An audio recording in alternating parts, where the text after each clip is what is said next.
అయోధ్యలోని రామాలయం గురించి అందరూ వినే ఉంటారు. కానీ రాముడు ధనుస్సు ఆకారంలో నిర్మించిన రామాలయం గురించి భారతదేశంలో చాలా తక్కువ మందికి తెలుసు. ఈ ఆలయం పేరు రామనారాయణ.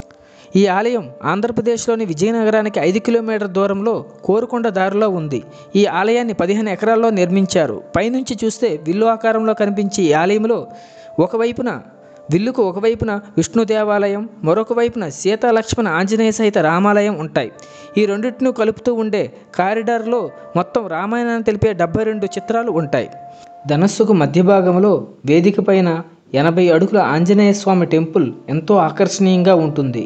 ఇవే కాకుండా ఈ ఆలయంలో వాల్మీకి గ్రంథాలయం, సీతారామ కళ్యాణ మండపం, అంజనాదేవి అల్పాహారశాల, శబరి అన్న ప్రదర్శనశాల, సుగ్రీవి గోశాల, ధ్యాన మందిరం, 12 అడుగుల మహాలక్ష్మి సరస్వదేవి విగ్రహాలు మిమ్మల్ని ఎంతగానో ఆకట్టుకుంటాయి. రాత్రిపూట విద్యుత్ దీపాలతో అలంకరణ, రామాయణాన్ని వివరిస్తూ ఆంజనేయ స్వామి మీద లేజర్ షో ప్రదర్శన, ఇవన్నీ ఎంతో ఆకర్షణగా ఉంటాయి. రాముడు కృపకు పాత్రుడు కావాలనుకుంటే వీలున్నప్పుడు ఈ క్షేత్రాన్ని సందర్శించండి.